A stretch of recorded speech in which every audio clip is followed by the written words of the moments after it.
बिस्मिल्लाहिर्रहमानिर्रहीम नहमदहू व नुसल्ली अला मुहम्मद रसूलुल्लाह करीम। ये प्रॉब्लम कन्वर्जेंसी के है। Test the convergence of following series x square plus 2 square upon 3 into 4 x cube power 4 plus 2 square multiplied by 4 square upon 3 into 4 into 5 into 6 x cube power 6 plus 2 square 4 square into 6 square upon 3 into 4 into 5 into 6 into 7 into 8 x to the power 8 plus and so on x greater than 0। हमें test करना है ये series convergent होगी या divergent होगी। सबसे पहले तो हम इस गिवन सीरीज़ का nth टर्म जिसे हम un से डिनोट करेंगे वो फाइंड करना है। तो देख रहे हैं कि हर एक अगर फर्स्ट टर्म को हम निगलेक्ट कर दें, क्योंकि जो इनफाइनाइट सीरीज़ होती है उसमें अगर फाइनाइट नंबर ऑफ टर्म को अगर निगलेक्ट कर दें तो सीरीज़ का नेचर चेंज नहीं होता। अगर वो कन्वर्जेंट है तो कन्वर्जेंट रहेगी, अगर वो डाइवर्जेंट है तो डाइवर्जेंट रहेगी। इसलिए एक्स स्क्वायर को कंसीडर ना करें, फर्स्ट टर्म को एलिमिनेट यानी हम इसको छोड़ देंगे और फिर इसके बाद इस सीरीज़ को हम देख के इसका nth टर्म की वैल्यू को फाइंड करना चाहेंगे। अगर फर्स्ट टर्म को भी कंसीडर कर लिया तो उसमें कोई दिक्कत नहीं आएगी, लेकिन अगर हो सकता है सोचने में दिक्कत हो इसका nth टर्म कैसे निकले, इसलिए इसे हम छोड़ देते हैं। क्योंकि फर्स्ट टर्म देख रहे हैं कि ओनली एक है 2 स्क्वायर और दूसरे में 2 हैं फैक्टर। यहाँ पर 2 का स्क्वायर भी है, 4 का भी है और तीसरे में 3 फैक्टर हैं 6 का स्क्वायर। लेकिन यहाँ पर अपान में देख रहे हैं जैसे कि 2 है तो 3 और 4 2 आ रहे हैं और 4 के साथ में ये तो जो आ चुके हैं वो तो लिखे ही हैं, उसके साथ साथ 5 और 6 भी आ रहे हैं। हर एक के साथ हर एक अगले टर्म में 2 यहाँ पर फैक्टर बढ़ जा रहे हैं। जैसे यहाँ पर 2 लिखा है तो उधर 2 इससे 2 ज़्यादा 4 आ रहा है। यहाँ पर अगर 4 है इससे 2 ज़्यादा यानी से 6 आ रहा है, 6 आ रहा है मल्टीप्लाई में। और अगर यहाँ पर 6 है तो इधर 8 तक जा रहा है ये।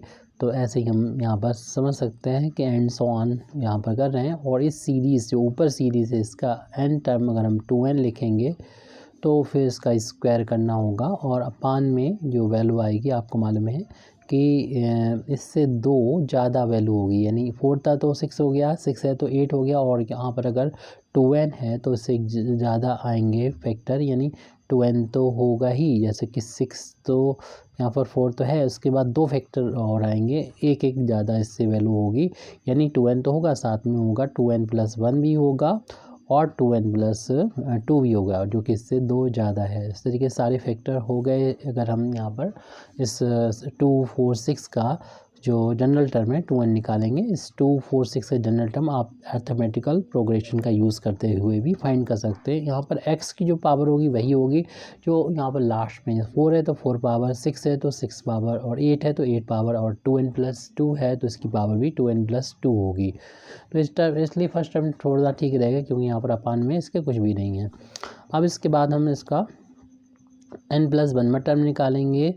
तो बस यहाँ पर n की जगह पर n प्लस 1 पुट कर देंगे हर जगह पर, तो हमें मिल जाएगा 2 का स्क्वायर 4 का स्क्वायर। ये तो शुरुआत वाले तो वैसे ही रहेंगे और ये भी वैसे ही रहेगा, यानी 2n का होल। अब इसके बाद में n की जगह पर जब हम n की जगह पर n प्लस 1 रखेंगे तो ब्रैकेट ओपन करने पर 2n प्लस का 2 आ जाएगा, यानी ये वाला टर्म बन जाएगा नेक्स्ट टर्म 2n प्लस का 2। इसका स्क्वायर है तो स्क्वायर कर दीजिए और अपान में फैक्टर वैसे ही जो आ चुके हैं वो तो वैसे रहेंगे, 3 इंटू 4 इंटू 5 इंटू 6 ऐसे आते रहेंगे। और फिर हम इसको लिखते हैं यानी 2n प्लस 2, इससे पहले भी होंगे फैक्टर और एक एक का डिफरेंस है इसमें तो इसके बाद में एक और आएगा यानी 2n प्लस का 3, इससे एक ज़्यादा और इससे एक ज़्यादा और 2n प्लस का 4, क्योंकि आपको मालूम है इससे 2 ज़्यादा यहाँ पर होने चाहिए। और इतनी ही x की पावर हो जाएगी यानी 2n प्लस का 4 हो जाएगी, 2n प्लस का 4। तो सबसे पहले तो हम यहाँ पर रेशियो टेस्ट का यूज़ करेंगे यानी un अपान un प्लस 1। अब चूँकि ये बहुत बड़ी वैल्यू है इनको सबको लिखेंगे तो टाइम बर्बाद होगा हमारा, तो आप देख लीजिए जो कॉमन चीज़ें हैं उनको हम यहाँ पर कैंसिल कर देंगे, क्योंकि इससे पहले जो फैक्टर होगा वो 2n प्लस 1 होगा और इससे भी पहले जो होगा वो 2n होगा। तो इस तरीके से हम देख रहे हैं कि जब हम इसको इससे डिवाइड करेंगे तो 2 से लेके 2n तक, यहाँ तक सब कैंसिल हो जाएंगे अपान में और यहाँ तो ऊपर 1 ही बचेगा और यहाँ पर ये सारे कैंसिल हो जाएंगे यहाँ तक और यहाँ तक कैंसिल हो जाएगा। इसको लिखने की ज़रूरत भी नहीं थी, यहाँ पर नज़र आ रहा है कि ये 2n प्लस 2 तक कैंसिल हो रहा है, बाकी जो बचेगा अपान में लिख लेंगे। और x की पावर का भी देखें 2 का डिफरेंस है, इससे 2 ज़्यादा ये पावर है तो अपान में ही पावर यानी एक्स स्क्वायर बचेगी, क्योंकि x का 2n से 2n कैंसिल हो गई, 4 में से 2 पावर कम होकर 2 पावर बचेंगी। तो न्यूमरेटर में तो कुछ भी नहीं बचेगा 1 के अलावा, क्योंकि ये पूरा पूरा कैंसिल हो चुकेगा। तो जब हम या तो आप पूरी वैल्यू दोनों लिख दीजिए, फिर आराम से इस वैल्यू को लिखने के बाद कैंसिल कर दें। तो हम डायरेक्ट थोड़ा सा कर रहे हैं, कोई प्रॉब्लम है तो पूछ सकते हैं आप। तो 1 बचेगा न्यूमरेटर में, क्योंकि सारा कुछ कैंसिल हो जाएगा। डिनोमिनेटर में ये इस को जब हम लिख के और कैंसिल करेंगे तो हमारे पास जो बचेगा वो हम लिख दे रहे हैं। तो पहला टर्म मिल रहा है न्यूमरेटर में 2n + 2 का होल अब स्क्वायर, जो कि ये वाला बचेगा, क्योंकि ये कैंसिल हो चुका है, यहाँ तक सारे कैंसिल हो चुके हैं। और अपान में भी यहाँ तक कैंसिल हो चुके हैं, तो ये बचेंगे अपान में 2n + 3 बचेगा और 2n + का 4 बचेगा और x की पावर 2 बचेगी। तो इस तरीके से इतना आ गया। हम यहाँ पर रेशियो टेस्ट को सबसे पहले अप्लाई करेंगे, यानी डी-एलम्बर्ट रेशियो टेस्ट को। तो डी-एलम्बर्ट रेशियो टेस्ट में जैसे कि हम लोग इतना फाइंड करते हैं सबसे पहले, उसके बाद उसका रेशियो निकालते हैं, जैसे कि अभी हमने इसको फाइंड किया है। तो अब रेशियो टेस्ट को यहाँ पर अप्लाई कर रहे हैं, यानी हम यहाँ पर लिमिट जैसे और सॉल्व कर लें कि ये डबल अपान में है ये चीज़, तो ये डबल अपान में है तो इसका ऊपर जाके मल्टीप्लाई करते हैं, फिर इसके बाद हम रेशियो टेस्ट लगा देंगे। अभी un/un + 1 की वैल्यू हमने निकाली 2n + 3 और ये 2n + का 4 अपान में 2n + 2 का होल अब स्क्वायर और अपान में x स्क्वायर है। अब यहाँ पर हम रेशियो टेस्ट को अप्लाई करेंगे, जिसमें लिमिट होती है n tends to infinity un/un + 1। तो इसे इन्फिनिटी वाली जब लिमिट हो तो इसे सॉल्व करने का तरीका आपको मालूम ही है कि n की इसकी वैल्यू पहले लिख लीजिएगा। हम अगले स्टेप में इसको कर रहे हैं, यानी एक स्टेप छोड़ते हुए यहाँ से भी n को, वैसे तो आप जस्ट इसकी वैल्यू को पुट कर देंगे, फिर उसके बाद अगले स्टेप में यहाँ से भी n को कॉमन लेंगे, बाहर निकालेंगे तो 2 + 3/n हो जाएगा, और यहाँ से भी n को बाहर निकालेंगे तो आ जाएगा 2 + 4/n हो जाएगा। यहाँ से n को बाहर निकाला, लेकिन पावर चूँकि इसकी 2 है तो n की पावर 2 बाहर निकलेगी, और हम यहाँ से हमने n को बाहर निकाला, ओनली 2 बचेगा यहाँ पर, क्योंकि n बाहर हो चुका है। और यहाँ पर चूँकि n था नहीं तो अपान में n आ जाएगा, उसका होल अब स्क्वायर है, x स्क्वायर है, n × n² हो जाएगी, जो कि इस n² से कैंसिल हो जाएगा। बाकी में आप क्या करें कि लिमिट हटा दें और जहाँ पर भी n मिलेगा वहाँ पर हम इन्फिनिटी रख देंगे, लिमिट हटा दें और यहाँ पर भी n मिलेगा अपान में अगर इन्फिनिटी है तो आपको मालूम है इसकी वैल्यू क्या हो जाती है। यहाँ पर भी हमने ये वैल्यू पुट कर दी है। आपको मालूम ही है कि अपान में इन्फिनिटी हो तो इसकी वैल्यू इस टर्म की वैल्यू 0 हो जाती है। तो ये वैल्यू 0 हो जाएगी, यानी हमारे पास बचेगा 2 + 0, 2 अपान में इन्फिनिटी तो वैल्यू 0 हो जाएगी, अपान 2 + 0 का होल अब स्क्वायर, और अपान में यहाँ पर मल्टीप्लाई में, ये तो ब्रैकेट का होल अब स्क्वायर है और मल्टीप्लाई में चल रहा है इसके x²। ऊपर 2 × 2 हो जाएगा 4, अपान में 2 का स्क्वायर 4 हो जाएगा, इंटू में x² चल रहा, 4 से 4 कैंसिल हो जाएगा, 1/x² आया। यानी हमने रेशियो टेस्ट जब अप्लाई किया और उससे हमको जो मिला है वो उसको हम अगले पेज में लिख रहे हैं, यानी limit n tends to infinity, हमने un/un + 1 वैल्यू निकाली, सॉल्व किया तो x² आया ओनली। और यहाँ से हम रेशियो टेस्ट का यूज़ करते हुए कह सकते हैं कि the given series is convergent S, जो वैल्यू हमें मिली है वो अगर 1 से ग्रेटर होगी, convergent S 1/x² greater than 1। या फिर हम कह सकते हैं कि अगर x² से दोनों तरफ मल्टीप्लाई करें तो 1 ग्रेटर देन x² आएगा। या फिर हम कह सकते हैं इसको इस तरीके से कि x² लेस देन आएगा 1 का, तो सीरीज़ कन्वर्जेंट होगी। अब हम and the given series and the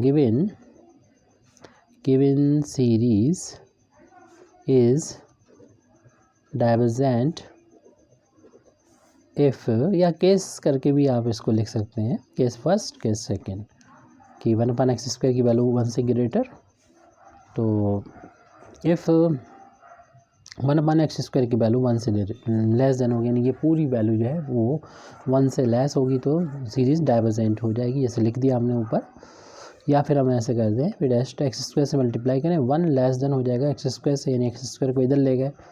या फिर हम ऐसे भी लिख सकते हैं कि एक्स स्क्वायर की वैल्यू जब 1 से ग्रेटर होगी तो सीरीज़ जो होगी वो डाइवर्जेंट होगी। तो इस तरीके से हम कह सकते हैं। इस तरीके से अगर आप ना लिखना चाहें तो एक आसान लगेगा कि इस फर्स्ट डाल दें आप और बता दें कि if 1/x² greater than one, वही चीज़ है, लिखने का ढंग अलग हो सकता है। तो 1 ग्रेटर देन x² हो जाएगा, या फिर हम कह देंगे कि x² की वैल्यू, यानी जिधर भी लिखेंगे x² उधर नोक जो है वो इधर रहेगी जो छोटा है। तो ये होगा, तो हम कह सकते हैं ये वैल्यू यानी 1 से ग्रेटर थी, यानी limit n tends to infinity un/un+1 जो कि 1/x² था और वो वैल्यू 1 से ग्रेटर है। तो देख रहे हैं कि therefore the given series is convergent. ये ऊपर लिख चुके हैं, आपको एक ही चीज़ करना है इनमें से, या तो आप ये लिख लें जो ऊपर हमने यहाँ पे लिख रखा है, या फिर हम यहाँ से लिखना शुरू करें। इस तरीके से भी लिख सकते हैं, the given series convergent for x कितना आया था, ये आया था कि x² की वैल्यू अगर 1 से लेस होगी तो कन्वर्जेंट होगा। अब केस सेकंड में इफ़ x 1/x² की वैल्यू अगर लेस देन 1 होगी, यानी पूरी लिमिट, तब क्या होगा, तब 1 x² से मल्टीप्लाई कर दें या x² को राइट हैंड साइड में ले जाएं, या फिर हम ऐसे भी कर सकते हैं x² की वैल्यू 1 से ग्रेटर हो। तो आपको मालूम है पूरी जो लिमिट है जो चल रही है, ये वैल्यू किसके बराबर चल रही थी, 1/x², ये limit n tends to infinity un/un+1, और ये 1/x² था और ये वैल्यू 1 से लेस थी। तो बाई रेशियो टेस्ट हम कह सकते हैं कि series is divergent. Therefore the series is divergent, क्योंकि 1/x² अगर ये तब हो रहा है छोटा, जब ये छोटा हो जाएगा तो आपको क्लियरली x² की वैल्यू 1 से ग्रेटर होगी। तो यहाँ बता दो कब हुआ है, फॉर x² की वैल्यू जब 1 से ग्रेटर होगी तो डाइवर्जेंट होगा। अब केस थर्ड भी तो हो सकता है, जो हमने यहाँ पर तो नहीं बताया है, ये, लेकिन आप यहाँ पर बता दे रहे हैं क्योंकि हमें ध्यान आ गया। ये मेथड आपको ज़्यादा बेहतर रहेगा, इसी का अगर फॉलो करें। केस फर्स्ट सेकंड थर्ड है वही चीज़, अलग अलग लिखेंगे तो बात जो होगी ज़्यादा क्लियरली आपको समझ में आएगी एग्जामिनर के भी कि क्या किया गया है।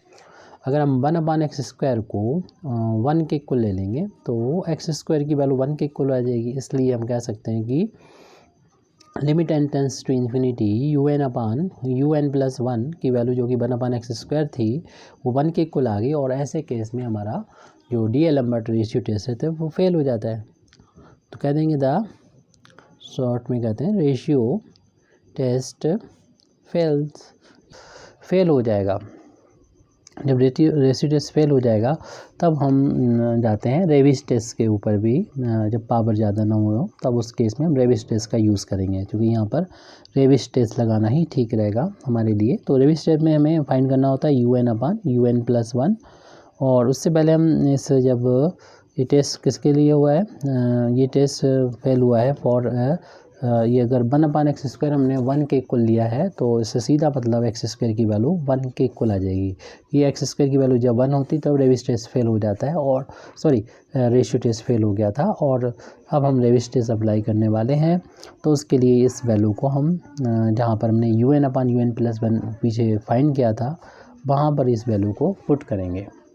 ये देखें, हम यहाँ पर पीछे हमने फाइंड किया था un/un+1 की वैल्यू 2n+3 और 2n+4/2n+2 का होल स्क्वायर। तो इसी वैल्यू का हम यहाँ पर यूज़ कर रहे हैं। 2n+3 है प्लस 2n+4 है, अपान में 2n+2 है, उसका होल स्क्वायर है, अपान में x² था। तो x² की जगह पर जब कि 1 आ गया है तो ये सॉल्व होके आ गया है, और ऐसे में रेशियो टेस्ट फेल हो गया। रेविस टेस्ट की तरफ बढ़ रहा है तो उसमें हमें फाइंड करना होता है un/un+1 -1, पहले इतना निकालना होता है, और भी है कुछ वो बाद में देखेंगे, पहले इतना कर लेते हैं। तो ये वैल्यू जो कि ऊपर लिखी हुई इनका मल्टीप्लाई करेंगे तो हमारे पास आ जाएगा 4n² और इसका इंटू यहाँ करेंगे तो 8n हो जाएगा, और इसका इंटू यहाँ करेंगे तो 6n हो जाएंगे। इनको ऐड कर देंगे 14n हो गए, तो n वाले तो 14n, इसका इंटू यहाँ करेंगे तो 12 हो जाएगा। आप अपने तरीके से इसे सॉल्व कर सकते हैं। अपान में इसका होल अब स्क्वायर करेंगे तो 4n² हो जाएगा, प्लस दोनों का इंटू का ट्वाइस करेंगे तो हो जाएगा 8 यानी 2 2 या 4 इंटू 8n हो जाएगा, और प्लस का सेकंड थर्ड का इसका स्क्वायर करेंगे तो आ जाएगा 4। आप स्क्वायर करना जानते हैं।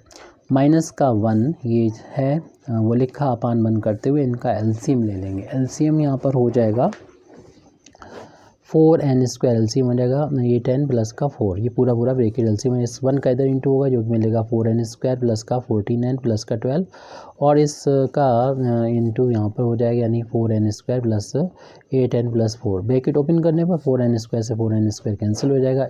14 में से ये कैंसिल होकर 6n बचेगा, और 12 में से 4 जाएगा तो प्लस का 8 बचेगा। अपान में 4n² प्लस का 8n प्लस का 4, और ये वैल्यू हो जाएगी un upon un plus 1 minus 1। और इसमें से थोड़ा सिंप्लीफाई भी हो रहा है, इसलिए हम इसे 2 को ऊपर से कॉमन ले लेते हैं, तो हमारे पास 3n प्लस का 4 बचा है, और अपान यहाँ से 4 को बाहर ले सकते हैं, तो n² प्लस का 2n प्लस का 1 आ जाएगा, और ये 4 को कैंसिल कर देंगे 2 से, तो अपान में 2 आ जाएगा। ये वैल्यू हमारी जो वैल्यू आई है 3n प्लस 4 अपान n² प्लस का 2n प्लस 1, और अपान में ये 2 था, वो इसकी वैल्यू आई है। हमें रेविस टेस्ट यहाँ पर अप्लाई करना है, तो उसके लिए अगले स्टेप में रेविस टेस्ट हम अप्लाई कर देते हैं, क्योंकि रेविस टेस्ट में होता है लिमिट अप्लाइंग, लिख भी देते हैं अप्लाइंग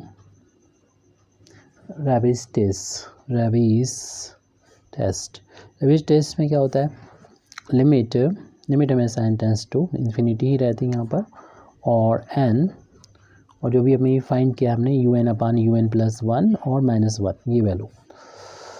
तो limit n tends to infinity, n के बाद वाली वैल्यू ये फाइंड किया, तो पीछे वो पूरी नोट कर लें, यानी 3n प्लस 4 और अपान में n² प्लस का 2n प्लस का 1, और यहाँ पर 2 भी चल रहा था, 2 भी था, और हम लोग जानते हैं इन्फिनिटी लिमिट होती है। तो सॉल्व करने का तरीका ये कि न्यूमरेटर से और डिनोमिनेटर से n की मैक्सिमम पावर हो सके तो कॉमन लें। जैसे कि यहाँ पर n² सबसे ज़्यादा पावर है, तो यहाँ से बाहर ले लेंगे n² को, तो इधर 1 बचेगा, यहाँ पर एक ही पावर अपान में बचेगी यहाँ पर, तो n² था ही नहीं, तो अपान में आ जाएगा n²। यहाँ पर देखिए n पहले से एक n इस ब्रैकेट से बाहर आके n² हो जाएगा, और यहाँ पर 3 बचेगा, और यहाँ n था नहीं तो अपान में n आ जाएगा, क्योंकि यहाँ से हमने n को बाहर लिया। n² से n² काट दीजिए, और फिर लिमिट हटा के जहाँ पर भी n नज़र आए वहाँ पर इन्फिनिटी रख दीजिए। अपान में जब इन्फिनिटी आएगी, बाकी तो वैल्यू जैसी थी वो लिखते जा रहे हैं, लेकिन जहाँ पर भी n है वहाँ पर इन्फिनिटी लिखते जा रहे हैं, और अपान में इन्फिनिटी जब होती है तो इसकी वैल्यू 0 हो जाती है। तो ये 1 प्लस 0 प्लस का अपान में वैल्यू है तो 0, ऊपर न्यूमरेटर में 3 डिनोमिनेटर में 2 आया, और ये वैल्यू एक्चुअल में है क्या, इसकी आपको मालूम है रेविस टेस्ट अप्लाई किया, n tends to infinity n un upon un plus 1 minus 1 की वैल्यू 3/2 आई, जो कि 1 से ग्रेटर है। अगर 1 से ग्रेटर ये वैल्यू होती है तो हम कह सकते हैं therefore by Raabe's test the series is convergent. तो ये कब आया था, ये तब आया था तो ये जब हमने x² की वैल्यू 1 ली। तो पीछे के 2 जो केस है उसको भी इनके साथ कंक्लूड कर दें, इनको मिला दें, तो हम कहेंगे तो series the given series is convergent for x² की वैल्यू देखिए 1 से लेस थी तब भी कन्वर्जेंट, और 1 के इक्वल अभी आई है तब भी कन्वर्जेंट। और the given series is divergent कब हुई थी, डाइवर्जेंट तब हुई थी जब x² की वैल्यू जो थी 1 से ग्रेटर थी। बस यहाँ पर अपना क्वेश्चन कंप्लीट हो जाता है। Thank you very much Indeed for listening me व आखिर दावाना अल्हम्दुलिल्लाहि रब्बिल आलमीन।